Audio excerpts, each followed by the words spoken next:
Time to paint Plant 42 from the Resident Evil board game by Steamforged Games.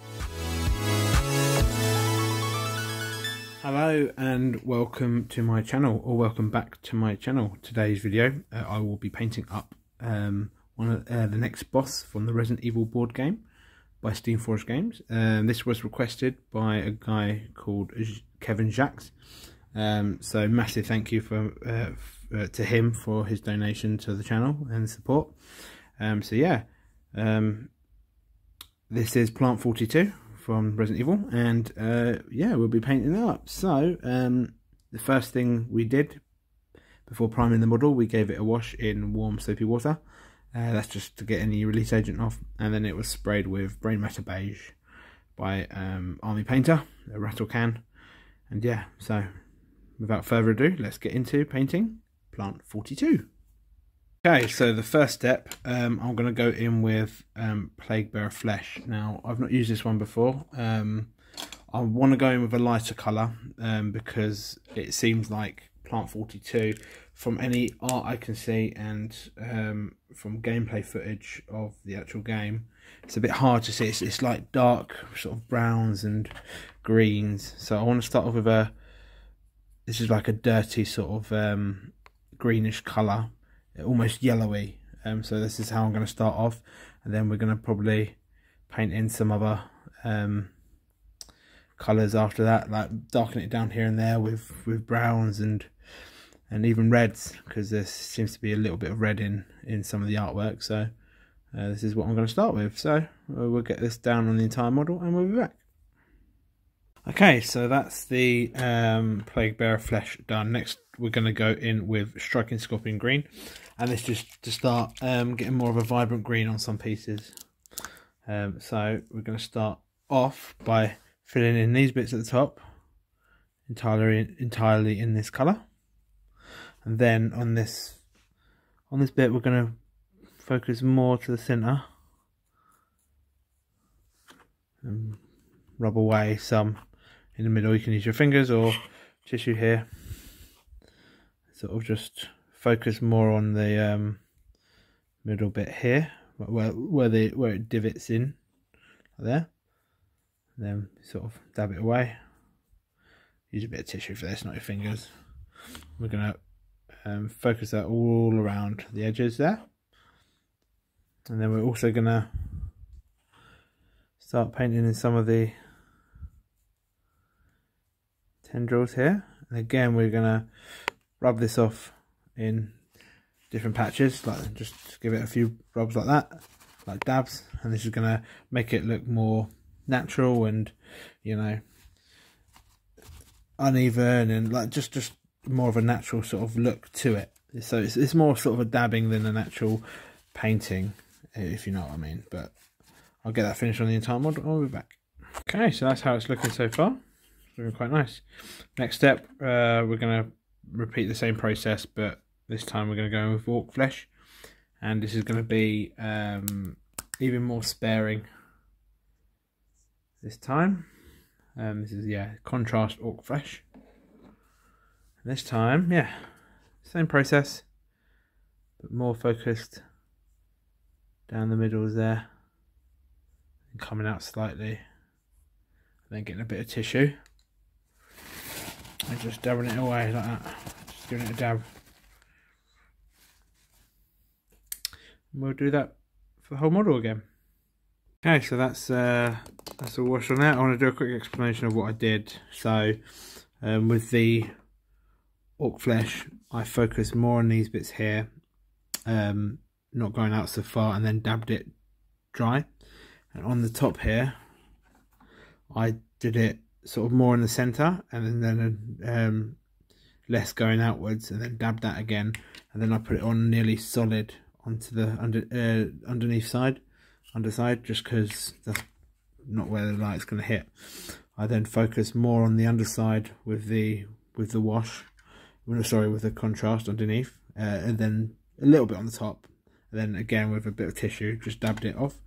And same around here, I focus more on this bit here, and then down here and these leaves here, leaving these bits here with less on it. You can see the nice transition between dark to light there. Yeah, so that's how I did that step. Okay, so next step, I'm going to start adding a bit of red.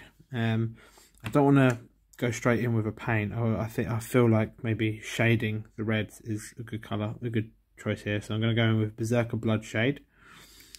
And for this, as always, give your paint a good shake. And for this, I'm going to focus mainly on the bulby bits, like, well, not the bulb bits, like the flowery bits, like here. These bits here, so you can still see a bit of the green through, and that's the aesthetic I'm sort of going for.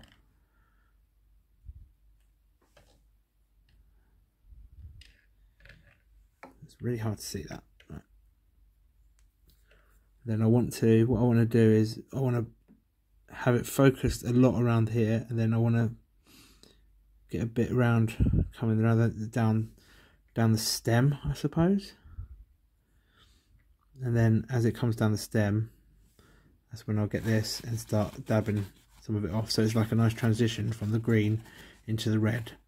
Then once I've done that, I'll probably wash again at this part of the red here, just to darken it down again. So that's what I'm going to do for this. Okay, so next step we're going to go with Carroburg Crimson. And with the previous step with this was the Beserker Bloodshade. This time we're going to go over mostly the bulb bit here with Carroburg, well, whatever this bit, the spiky bit, and focus mainly on Carroburg Crimson here, because this is a darker red.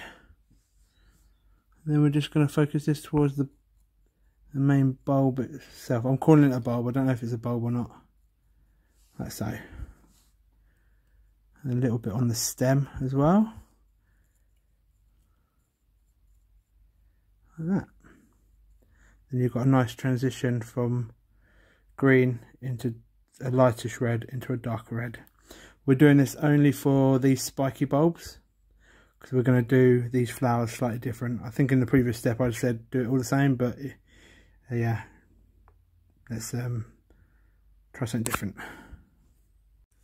Okay, so the other flowery bits on the ends of these stalks, whatever they are in art. They're very vibrant yellows, but I'm trying to keep it more sort of like a naturally sort of colour. So I'm going to go in with Casandoera Yellow, and I'm going to do exactly the same sort of technique I did before.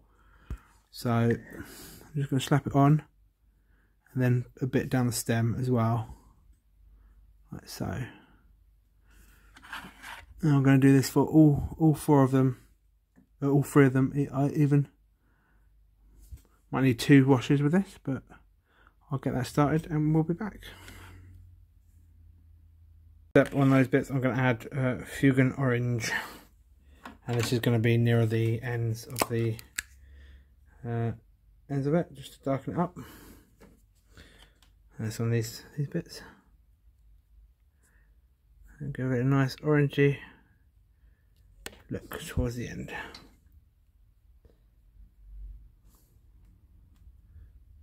Whereas the yellow is more subtle, this is darker, and we'll do that on all three bits, like so. Again, use the tissue if you put too much down, if you want it darker towards the end. I'll get this finished on this and we'll be back. Okay, so next step I'm going to go in with Emperor's Children, and this is going to be for filling in these centre parts of the flower bits here, around this bit, just the middle bit and the knobbly bit, and this is also going to be on these centre, just these ones here, because I've noticed in the game when it opens up there's like a pink bit, and I want to signify that. So this is it, and those bits there, so that's what's going to be pink on this. So this bit, and then that bit there. I'll get that done on all of them and we'll be back. Okay, so that's the pink done. Next we're going to go in with grey Seer, and for this we're going to fill in basically the all the bottom bits. So on a wet palette, all these bits around here. This is going to be grey Seer. Probably need 2 coats, but yeah, just fill all that bit in with grey Seer. Okay, so next step we're going to take contrast medium of Volupus Pink. We're going to mix it to about 50-50 ratio. So get a few dabs on, maybe even less than 50-50, but get a few dabs on your wet palette, like so. And we want to apply this to all the bits that we did previously. So let's down a bit down the bottom as a sort of wash. So apply it carefully, like so, and do that all over. Okay, so whilst that's drying, we're going to move on to doing a bit on the base. So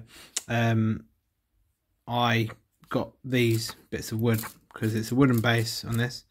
So these are just tea stirrers that I got from a coffee shop, and yeah, I just grabbed a handful and I've cut them into 2 lengths. Those are the 2 lengths. And I'm going to stick these down at different, like on the base to start working and making them look like floorboards. So I'll get that done. We'll be back, and it looks something like this. Just do it higgledy-piggledy, don't go mad. If there's gaps, it's fine. It just gives it an extra good effect to it. But yeah, there we go. So I used some cutters just to snip off all the edges. Next, just go around with a knife just to try and smooth it off, or something that can like a nail file or something, just to get rid of all the. Because you don't want to get splinters from this.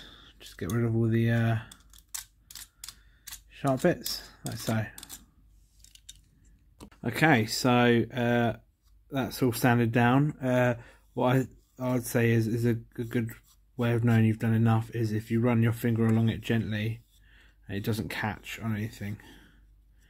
Just keep doing it until you can do that without it catching. It's catching a few times, so I'm going to probably sand it a little bit more. Okay, so that's a lot better. So now our next step, we're going to stain it. So with this, I'm going to use Gore-Grunta Fur, and this is a contrast, so straight from the bottle onto the wood, and hopefully it'll give it a nice stained wood effect, like so. That's good. I'll get that finished and we'll be back. Step, we're going to chuck on Agrax Earthshade to darken it down even more, especially to get into the recesses, like those bits there. I'll get that on and we'll be back. Next, we're going to get some Black Legion and sort of mix it in as we go, just to darken up places. We want to get it mostly in the cracks there, and then sort of spread it out. Gives the effect of different coloured floorboards. So they're going to use Rhinox Hide, and it's going to be for even the even darker bits. So the real, like for this bit, the inside there, and then I'm going to use it for the rim as well. I'll get that done and we'll be back. That's how the base is looking so far. Next, we're going to go in with Mournfang Brown, and this is just to do some highlights on the boards. So for this, we're just going to run along. Don't want a lot of paint on your brush. Run along the edges. That's more sort of a dry brush than anything.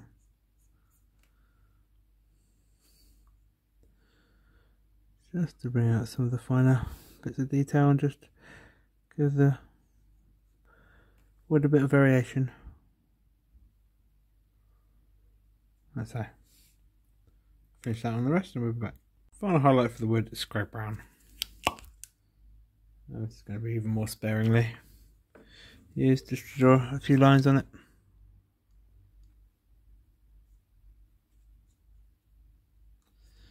Don't have to go mad, doesn't have to be perfect, just to get a bit of variation in some of the wood panelling.